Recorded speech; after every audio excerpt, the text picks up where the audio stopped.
औज़ुबिल्लाहिमिनश्शैतानिर्रजीम बिस्मिल्लाहिर्रहमानिर्रहीम। आज हमारे पास MTH 202 डिस्क्रीट मैथमेटिक्स का लेक्चर नंबर 30 है। उम्मीद करती हूँ आपको लेक्चर्स की अच्छी तरीके से समझ आ रही होगी।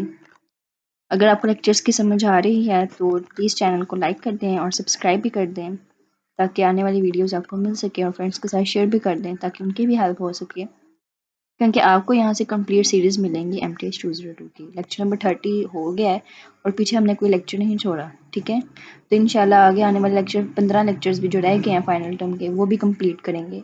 तो काइंडली जो चैनल है उसको सब्सक्राइब कर दें ताकि आपको आने वाले 15 लेक्चर्स और बाकी मज़ीद बुक्स के जो लेक्चर्स हैं वो भी आपको मिल सकें। तो चलते हैं लेक्चर की तरफ। सबसे पहला हमारे पास टॉपिक आ जाता है फिक्टोरियल का। फिक्टोरियल जो है वो हम पढ़ चुके हैं, होता क्या है। फिक्टोरियल हमारे पास रिप्रेजेंट किया जाता है इस तरीके से। फिक्टोरियल की रिप्रेजेंटेशन इस तरीके से होती है, और जिस नंबर से ये पहले आ जाए ना तो उसे प्रीवियस मतलब उसे स्मॉलेस्ट जो नंबर्स हैं 1 तक वो आते हैं हमारे पास। 1 तक लगा लो या 0 तक लगा लो। 0 तक उसकी जो लाइन है, जो उसका सीक्वेंस है डिक्रीमेंट में वो चलता है, ठीक है, डिक्रीज होके। मतलब 7 है तो 7 फिर 6 फिर 5 फिर 4 फिर 3 फिर 2 फिर 1 और फिर 0। तो ये हमारे पास 7 का फिक्टोरियल आ जाता है, ठीक है। अब रही बात फिक्टोरियल की, तो फिक्टोरियल जो 0 का फिक्टोरियल है ना वो हमारे पास 1 के बराबर होता है। ये आपने याद रखना है, ये MCQs पूछ लिया जाता है, ठीक है। ये यहाँ पर लिखा भी हुआ है कि जो 0 का फिक्टोरियल है वो हमारे पास 1 के बराबर होता है। और फिक्टोरियल का फॉर्मूला ये होता है, और अंटिल तब तक हम करते हैं जब तक हमारे पास 1 ना आ जाए। कैसे करते हैं, 7, अब मैंने 7 लिखा था ना, तो जब मैं 7 में से 1 माइनस करूँगी तो मेरे पास क्या आ जाएगा, 6 आ जाएगा। इस तरह 7 में से 2 माइनस करूँगी मेरे पास क्या आ जाएगा, 5 आ जाएगा। 7 में से 3 करूँगी तो 4 आ जाएगा। 7 में से 2 करूँगी 7 में से 3 करूँगी तो 4 आ जाएगा। 7 में से 4 करूँगी तो 3 आ जाएगा। 7 में से, ठीक है, मजीद माइनस माइनस करते रहेंगे तो हमारे पास 2 1 भी आ जाएगा, ठीक है। तो ये हमारे पास 7 का फिक्टोरियल आ जाता है। फॉर एग्जांपल यहाँ पर मैं 5 का फिक्टोरियल लिखती हूँ तो 5 का फिक्टोरियल हमारे पास किस तरह से आएगा, 5 का फिक्टोरियल 5 4 3 2 1, और इन सबको आपस में क्या कर देना, हमने मल्टीप्लाई कर देना है। 5 4 दा 20, फिर 23 दा हमारे पास क्या होता है 60, और 62 दा 120, और 121 दा हमारे पास 120 ही होता है। तो 5 का फैक्टोरियल हमारे पास क्या आता है, 120 आता है। इस तरह से आपने इसको करना होता है, ओके, मल्टीप्लाई करना होता है, ओके। अब रिमार्क देख लेते हैं, वो क्या कह रहे हैं कि n factorial can be recursively defined as, कि वो हमारे पास 0 फैक्टोरियल जो है वो हमारे पास 1 है, इसको हम बेस भी कहते हैं और रिकर्जन कहते हैं n फैक्टोरियल को, जो कि हमारे पास इसके बराबर होती है n multiply by n minus factorial तक फॉर ईच पॉजिटिव इंटीजर। हमारे पास कुछ एक्सरसाइजेज हैं, ये करते हैं, ये हमारे पेपर में आ जाता होता है, ठीक है। इसके अबाउट क्वेश्चंस भी आ जाते होते हैं, MCQs भी आ जाते होते हैं। तो हम चलते हैं नोट्स की तरफ, ठीक है। नोट्स, ये रहे नोट्स। तो ये फॉर्मूला लिख दिया गया है मैंने यहाँ पर, मैंने बता दिया कि यहाँ पर 0 फैक्टोरियल जो 1 के बराबर होता है। तो ये हमारे पास 7 का फैक्टोरियल है और डिनोमिनेटर में हमारे पास 5 फैक्टोरियल है। अब कुछ होता है यूँ है कि जब हमारे पास फैक्टोरियल के नीचे डिनोमिनेटर में जो वैल्यू दे दी जाती है ना वो हमेशा ऊपर वाले न्यूमिनेटर से छोटी ही होती है, ठीक है। ऊपर वाले न्यूमिनेटर से हमेशा डिनोमिनेटर की वैल्यू छोटी होती है। अब उसका मकसद क्या होता है करने का, कि फॉर एग्जांपल अगर यहाँ पर हमारे पास सॉरी, अब यहाँ पर कर लो 5 फैक्टोरियल। अब 5 फैक्टोरियल के नीचे मैं आपको 3 फैक्टोरियल दे दूँ तो इसका मतलब क्या है कि डिनोमिनेटर में ये जो 3 फैक्टोरियल है हमारे पास ऊपर वाला जो फैक्टोरियल आ रहा है, जो न्यूमिनेटर में फैक्टोरियल आ रहा है, यहाँ पर ये न्यूमिनेटर होता है, ठीक है। जो पर न्यूमिनेटर में फैक्टोरियल आ रहा है उसकी लिमिट है कि आपने ऊपर वाला फैक्टोरियल यहाँ तक ही लिखना है। क्या मतलब है इसका, 5 multiply by 4 multiply by 3 factorial, just आपने यहाँ पर 3 तक ही लिखना है, इससे आगे नहीं जाना। अगर यहाँ पर 2 होता तो हम 2 फैक्टोरियल तक लिखते, अगर यहाँ पर 4 होता तो हम सिर्फ 4 फैक्टोरियल तक लिखते। अब ये 3 फैक्टोरियल से कट हो जाएगा और 5 को 4 से जब मल्टीप्लाई करेंगे तो हमारे पास आंसर क्या आ जाएगा, 20 आ जाएगा। अच्छा, कटिंग का मामला कुछ इस तरह से आ रहा है कि जब अगर मैं इसको खोल के भी लिखती हूँ ना कि 5 फैक्टोरियल हमारे पास 3 फैक्टोरियल आ रहा है, तो जब मैं इसको खोल के लिखती हूँ ना कि 5 4 3 2 1, तो जब मैं नीचे वाला फैक्टोरियल भी खोलती हूँ ना तो नीचे क्या आ रहा है 3 2 1। तो वैसे ही ये जो ऊपर वाली चीज़ है ना आपस में सेम होती है, जो वो कट हो जाती है, तो फिर भी हमारे पास 5 मल्टीप्लाई बाय 4 ही बचता है, तो उसका आंसर फिर भी हमारे पास 20 ही आता है, ओके, अंडरस्टैंड। हमारे पास फॉर्मूला क्या है, फॉर्मूला अगेन याद कर लेते हैं कि n-1 होता है, n-2 होता है, n-3 होता है, और तब तक करते रहते हैं जब तक हमारे पास 3, 2, 1 ना आ जाए। तो नीचे वाली एग्जांपल जो है वो इस फॉर्मूले से रिलेटेड है थोड़ी सी, कि हमारे पास n-1 फैक्टोरियल है जबकि n+1 इसकी क्या है, लिमिट है। तो देखा जाए ऊपर वाला तो कहीं पे n+1 आ नहीं रहा, तो n+1 जो है वो देखो n अगर यहाँ पर माइनस हो रहा है तो n के राइट साइड लेफ्ट साइड पर यहाँ पर n में कुछ प्लस हो रहा होगा ना। अब फॉर एग्जांपल n हमारे पास यहाँ 7 है, यहाँ पर 6 आ रहा है, 7 में से 1 गए 6 आ गया। अब 7 में अगर 1 प्लस करूँ तो हमारे पास 8 आ जाता है ना, मतलब 7 में अगर 1 प्लस करें तो 8 आ जाता है, 7 में 1 माइनस करें तो हमारे पास 6 आ जाता है। तो कहने का मकसद यह है कि जब n की इस तरफ माइनस हो रहा है तो इस तरफ क्या हो रहा होगा, प्लस हो रहा होगा। तो हमने यहाँ पर लिख दिया कि n-1 हमारे पास ऊपर आ गया। अब लिमिट जो है वो हमने नीचे वाली खोलनी है क्योंकि ऊपर वाली खुल ही नहीं सकती। ऊपर वाला है तो n-1 n+1 की तरफ नहीं जा सकता, लेकिन n+1 जो है वो n-1 की तरफ जा सकता है। तो n+1 डॉट n-1, तो ये n-1 से कट हो जाता है। कटिंग के बाद जो आंसर आ जाता है वो हमारे पास ये आ जाता है। ओके, अब उसके बाद हमने इस जो हमारे पास एक सिंपल टर्म आ गई है, सिंपल टर्म आ गई, उसको हमने फिक्टोरियल की फॉर्म में लिखना है। ठीक है, मतलब कि इस फॉर्म में लिखना है, इस फॉर्म से। अब यहाँ पर क्या है कि 25, 24, 26, 22 आ गया। इसका मतलब क्या है कि आगे 21 आना चाहिए था लेकिन नहीं लिखा हुआ। इसका मतलब क्या है कि इसकी लिमिट क्या थी, 21। 21 आपस में काटे जाते हैं तो हमारे पास ये आंसर आ जाता है। तो जो लिमिट है वो किस तरह से आएगी, 25 और डिनोमिनेटर में हमारे पास क्या आ जाएगा, 21 आ जाएगा। ठीक है, और इसी तरह हमारे पास ये n-1, n-2, n-r+1, तो इसकी अगली टर्म n-r+1 है ना। तो अगर हम यहाँ पर n-r+1 है, यहाँ पर -1 कर दें आगे जाके, तो +1 -1 से कट हो जाता है, n-r बच जाता है। अभी n-r से कट हो जाता है तो पीछे हमारे पास वापस यही फॉर्म आ रही है ना, वापस यही फॉर्म आ रही है। तो इसका मतलब क्या है कि ये जो फॉर्म है n फैक्टोरियल से लेकर n-r फैक्टोरियल तक चल रही है। Okay, most important thing we have in this lecture is this about counting formulas. Counting formulas क्या हैं? ये हमारे पास 4 किस्म के हैं। सबसे पहले के सैंपल आ जाता है, के सिलेक्शन आ जाता है, के परम्यूटेशन आ जाता है, के कॉम्बिनेशन आ जाता है। हम इनको फिंगर टिप्स पे कर लेते हैं, लॉन्ग शॉर्ट एमसीक्यूज तो मस्ट है। और दूसरी बात, ये हमने टेबल अच्छे से कर लेना है क्योंकि ये जो टेबल है ना बहुत ही ईजी है।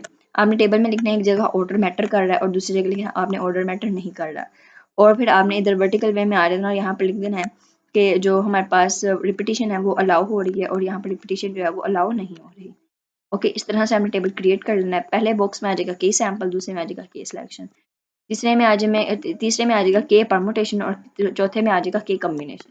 तो ये आपने अच्छी तरह से याद रखना है क्योंकि आगे 2 लेक्चर्स इसी पर ही हैं। ठीक है, के सैंपल हमारे पास आ जाता है। जैसा कि हम बॉक्स में देख रहे हैं, के सैंपल में हमारे पास ऑर्डर मैटर कर रहा है और रिपीटिशन भी जो है वो अलाउ है। अब ऑर्डर मैटर करने से क्या मुराद है कि अगर आपके पास ए बी सी सेट है ना, तो ऑर्डर जो है वो ए बी सी में ही आए, ए बी सी में ही आए, बल्कि ए डी एफ ऐसे ना हो जाए। ठीक है, तो ऑर्डर मैटर यहाँ पर कर रहा है और रिपीटिशन भी अलाउ है। जैसे ए बी भी है, बी बी भी हम लिख सकते हैं, ए भी लिख सकते हैं, तो ये रिपीटिशन भी अलाउ है। समझ आ गई रिपीटिशन की और ऑर्डर की। चलते हैं आगे। यहाँ पर क्या कहा गया है कि के सैंपल में हमारे पास रिपीटिशन ऑफ एलिमेंट्स है वो अलाउ है और के जो है वो not need to be less than और इक्वल टू एन। के जो है वो हमारे पास इंडिपेंडेंट है एन से। ठीक है, आगे एक्सरसाइज आ जाती है हमारे पास। एक्सरसाइज में क्या कहा गया है कि how many possible outcomes are there. अगर हमारे पास एक फेयर कॉइन है उसको टॉस किया जाता है 3 दफ़ा, तो हमने बताना कि कितनी उसकी पॉसिबल आउटकम्स होंगी। एक कॉइन होता है, उसकी 2 साइड्स होती हैं एज वी नो डैट, एक हेड होती है और एक टेल होती है, 2 साइड्स होती हैं। उसको 3 दफ़ा टॉस किया गया है। अब इसमें जो 3 टाइम्स टॉस किया गया है ना, वो हमारे पास क्या है, उसके सैंपल आ जाते हैं, उसको हम के से डिनोट करते हैं। और जो हमारे पास एलिमेंट्स हैं जिसको हम एन से लिखते हैं, एन हमारे पास कॉइन की बोथ साइड्स हैं, ट्रू टेल है और हेड भी है। ठीक है, जो एन है वो हमारे पास 2 हो जाएगा और के है हमारे पास 3 हो जाएगा। अब जो के सैंपल था उसका फॉर्मूला हमारे पास क्या था, एन की पावर के था, तो 2 की पावर 3 जो है वो हमारे पास क्या आ जाएगा, 8 आ जाएगा। ओके, अब यहाँ पर जब हम हेड को टेल से मिला के लिखते हैं ना, तो कुछ इस तरह से हमारे पास आउटकम्स आती हैं, हेड हेड हेड। तो ये देखिए यहाँ पर रिपीटिशन जो है वो अलाउ हो रही है, लेकिन देखिए यहाँ पर ऑर्डर भी मैटर कर रहा है। हेड हेड हेड आ रहा है, फिर हेड हेड टेल आ रहा है, हेड टेल हेड आ रहा है, टेल हेड हेड, तो ये हमारे पास ऑर्डर जो है इस तरह से मैटर कर रहा है। और रिपीटिशन इस तरह से अलाउ हो रही है कि हमारे पास हेड हेड हेड जो है वो 3 दफ़ा लिखा गया है, और फिर यहाँ पर हेड हेड 2 बार लिखा गया है, फिर यहाँ पर टेल टेल 2 बार लिखा गया है, यहाँ पर 3 बार लिखा गया है। तो इस तरह से हमारे पास ऑर्डर मैटर कर रहा है और रिपीटिशन भी अलाउ हो रही है। अगली एग्जाम्पल देखते हैं। अगली में क्या कहा गया कि हाउ मैनी 3 डिजिट, कि इन 6 डिजिट्स में से 3 डिजिट नंबर जो है वो कितने फॉर्म हो सकते हैं, कितने बन सकते हैं। तो एन जो है वो हमारे पास 6 आ गया, और के जो है वो हमारे पास 3 आ गया। एन की पावर के, तो हमारे पास 6 की पावर 3 आ जाता है। टोटल जो आंसर है वो हमारे पास 216 आ जाता है। के परमुटेशन आ जाता है, उसका फॉर्मूला हमारे पास क्या है, उसका ऑर्डर पेयर है पी एन के, और ये हमारे पास क्या है एन पी के, इस तरह से लिखा जाता है। With k permutation, repetitions of elements is not allowed, therefore k is less than or equal to n. The wording हम इसको किस तरह से पढ़ते हैं कि n a number of permutation of a set with n elements, ठीक है, number of permutation of a set with n elements, ठीक है। तो k जो होगा वो n के बराबर होगा। अब p n के ये हमारे पास ऑर्डर पेयर आ गया, number of permutation of a set with number of permutation of a set with n elements, तो n factorial divided by n minus के फैक्टोरियल, तो ये इसका फॉर्मूला होता है। जैसे के सैम्पल का n की पावर k था, और इसी तरह परमुटेशन का क्या है, के परमुटेशन का ये फॉर्मूला। इसकी एग्जांपल आ रही है कि how many 2 permutations are there, अगर हमारे पास 2 परमुटेशंस हमने इनकी बनानी इन लेटर्स की, तो कितनी, तो क्या पॉसिबिलिटीज हैं, ठीक है। n की पावर 4 आ जाता है हमारे पास, क्योंकि 4 लेटर्स हैं और 2 हमारे पास उन्होंने परमुटेशंस के दिया गया, तो k जो है वो यहाँ पर आ जाता है 2। n जो number of permutations of a set with n element, तो हमारे पास p n k आ जाता है 2/4, हमारे पास p आ जाता है। अब एज वी नो डैट के हमारे पास जो यहाँ पर, सॉरी 4 आना है, 4 और 2 यहाँ पर आना है, ये सही कर लें, यहाँ पर 2 आना है, और सॉरी यहाँ पर 4 आना है और यहाँ पर 2 आना है, क्योंकि ऊपर p n k होता है और n ऊपर आता है, n हमारे पास 4 के बराबर है। 4 factorial divided by 4 minus 2 factorial, तो टोटल आंसर जो है 4 सीधा हमारे पास 12 हो जाता है। तो के परमुटेशन जो है वो हमारे पास 12 निकल आया। अब इसका ऑर्डर किस तरह से मैटर कर रहा है कि देखें w x y z ये 4 अल्फाबेट्स है ना। अब ऑर्डर जो है वो w x के साथ आएगा, फिर w y के साथ आएगा, फिर w z के साथ आएगा, ठीक है। फिर x जो है वो w के साथ आएगा, फिर y के साथ आएगा, फिर z के साथ आएगा, फिर उसके बाद y जो है वो पहले w के साथ आएगा और फिर यहाँ पर x आना था, फिर हमारे पास यहाँ पर y जो है वो z के साथ आना था, फिर z w के साथ, z x के साथ, z y के साथ। अब यहाँ पर रिपीटिशन जो है वो अलाउ नहीं हो रही, मतलब यहाँ पर w जो है वो 2 बार नहीं लिखा जा रहा, x जो है वो 2 बार नहीं लिखा जा रहा है, y जो है वो 2 बार नहीं लिखा जा रहा, तो यहाँ पर इस तरह से रिपीटिशन जो है वो अलाउ नहीं हो रही। ओके आगे ये एक और एग्जांपल है कि हमने फाइंड करना है नंबर ऑफ वेज को, कि एक पार्टी है 7 पर्सन्स की, उन्होंने अरेंज करना है एक रो में 7 चेयर्स को, तो उनके पास कितने हैं, हमारे पास नंबर ऑफ वेज होंगे, तो 7 factorial divide by 7 minus 7 factorial, तो हमारे पास 0 फैक्टोरियल आ जाता है। तो आंसर इसका हमारे पास कितने वेज आ जाते हैं कि हमारे पास 7 वेज हैं, कि वो एक चेयर को 7 बंदों के लिए 7 वेज में अरेंज कर सकते हैं, ठीक है। ये हमारे पास लेक्चर नंबर 30 कंप्लीट हो गया। लेक्चर नंबर 31 पे चलते हैं। लेक्चर नंबर 31 भी इसी का कंटिन्यू किया हुआ है, ये रहा, एक मिनट जरा, चलते हैं लेक्चर नंबर 31 पे। अब इस लेक्चर नंबर 31 में क्या कहा गया कि के कम्बिनेशन हमारे पास रह जाता है, के सिलेक्शन हमने सॉरी के परमुटेशन कर ली, और के सैम्पल का फॉर्मूला ये था कि परमुटेशन का फॉर्मूला n माइनस के फैक्टोरियल था, ठीक है। ये आपने फॉर्मूलाज अच्छी तरह से याद रखना है, कोई सा भी सवाल दिया जाए और बता दिया जाए आपने इसकी के परमुटेशन निकालना है, के सैम्पल निकालना है, जस्ट आपने n फाइंड करना है, के निकालना है और आपने इसका आंसर जो है फॉर्मूले में पुट करके निकाल लेना है। के कम्बिनेशन आ जाता है, उसका फॉर्मूला ये रहा, सिमिलर टू के परमुटेशन, लेकिन यहाँ पर के फैक्टोरियल आ जाता है। इसका जो क्वेश्चन है, सबसे पहले इसको देख लें कि हम किस तरह किन वेज में हम लिखते होते हैं। एन के की फॉर्म में हम लिखते होते हैं, एन सी के की फॉर्म में भी लिखते होते हैं, और इसका ऑर्डर पेयर जो है इस तरह से आ रहा है।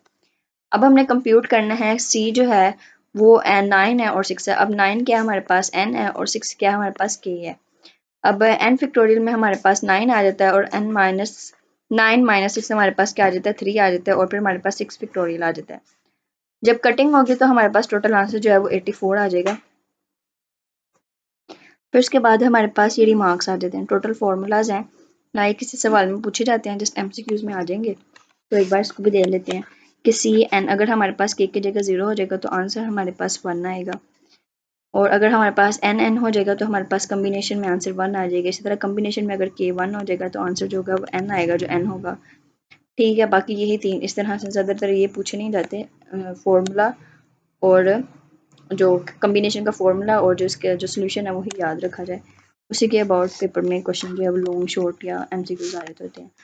अ student is to answer 8 out of 10 questions. एक स्टूडेंट है, उसने 10 सवालों में से 8 सवाल जो है वो अटेम्प्ट करने हैं। तो हमने उसके नंबर ऑफ वेज फाइंड करने हैं कि एक स्टूडेंट के पास कितने वेज हैं कि वो 8 क्वेश्चंस को चूज़ कर सके। तो सबसे पहले तो हमारे पास जो 8 क्वेश्चंस है ना, ये हमारे पास K आ जाएगा, और जो टोटल क्वेश्चंस है वो हमारे पास क्या आ जाएंगे, 10 आ जाएंगे। ठीक है, N K, N माइनस के हमारे पास 2 आ जाता है और 8 फैक्टोरियल आ जाता है। 8 से कट हो जाएगा, 10 मल्टीप्लाई बाय 9 90, और 2 वन द 2 आ जाता है, 2 वन द 2 245 द 90। तो 45 वेज हैं कि वो 10 में से 8 सवालों को चूज़ कर सकता है। और इसी तरह कि अगर हमारे पास एक स्टूडेंट है और उसने 8 सवाल चूज़ करने हैं, लेकिन जो पहले 3 है ना वो कंपलसरी हैं, तो जो हमारे पास टोटल सवालों पर मेन स्टेटमेंट में आ रहे थे ना 10 और 8 कंपलसरी जो उसने चूज़ करने, उसमें से हमें 3 माइनस कर देने हैं। जब 7 में से 3 निकाले, 8 10 में से 3 निकाले तो 7 बच गए, और 8 में से 3 निकाले तो 5 आ गए। तो 7 और 5 यहाँ पर इस तरह से निकाले गए हैं। ठीक है, फिर 7 फैक्टोरियल और 7 माइनस 5 फैक्टोरियल ये हमारे पास आ जाता है, ये n हो जाता है और ये k हो जाता है। 6 मल्टीप्लाई 7 6 था हमारे पास 42, और 2 वन द 2 कटिंग करके हमारे पास टोटल 21 वेज निकल आती हैं कि वो 8 क्वेश्चंस को चूज कर सकता है अगर 3 कंपल्सरी हो। के सिलेक्शन आ जाता है। के सिलेक्शन हमारे पास क्या है कि के सिलेक्शन जो है वो सिमिलर है के कम्बिनेशन से। अगर case with K selection of a set of n elements repetition of elements is allowed, K is not need to be less than और इक्वल टू n। तो जो ऊपर बॉक्स बना हुआ था उसमें के सिलेक्शन में क्या कहा गया था कि आपके पास जो रिपीटिशन है वो एलिमेंट्स की अलाउ है और जो ऑर्डर है वो भी मैटर कर रहा है। उसका फॉर्मूला ये रहा के सिलेक्शन का। ये नहीं है फॉर्मूला, आगे डिस्क्राइब किया गया है, ये के कम्बिनेशन का था लेक्चर नंबर 32 में। तो ये हमारे पास लेक्चर नंबर 32 है जिसमें हमने के सिलेक्शन के अबाउट पढ़ना है। के कम्बिनेशन हमने पढ़ लिया, आगे हमें के सिलेक्शन का फॉर्मूला पढ़ना है। लेकिन के सिलेक्शन जो है उसका ऑर्डर पे इस तरह से होता है कि के प्लस एन माइनस 1 और के इस तरह से लिखा जाता है। अब जब हम एग्जाम्पल करेंगे तो उसकी अच्छे से समझ आ जाएगी, फॉर्मूला उसका यही होता है और इसको इस तरीके से लिखा जाता है। ठीक है, सी के ऊपर वाले जो पावर है के प्लस एन माइनस 1, नीचे हमारे पास के आ जाता है लोअर लिमिट में। ओके, अब हमारे पास n जो है वो 10 है और k जो है वो 30 है। तो k प्लस n माइनस 1 है ना, k हमारे पास क्या हो जाएगा 30, n हमारे पास क्या हो जाएगा 10, माइनस कर देंगे 1 को तो हमारे पास क्या आ जाएगा 39। अभी जो 39 आया ना ये हमारे पास n है, और ये जो 30 आया ना ये हमारे पास क्या है k है। ओके, जब हमने इसको फॉर्मूला में पुट किया तो आंसर जो है वो कुछ इस तरीके से आएगा। 39 जब हमने 30 तक खोला तो 30 से कट हो जाएगा, और मज़ीद हमने 9 को फैक्टोरियल खोलने के बाद मल्टीप्लिकेशन की तो टोटल आंसर जो है वो ये आ गया। आगे एग्जाम्पल में देखते हैं, आगे हमारे पास आ रहा है ऑर्डर्ड एंड अनऑर्डर्ड पार्टीशन। के सिलेक्शन, के कम्बिनेशन, सैम्पल के परमुटेशन कंप्लीट हो गया।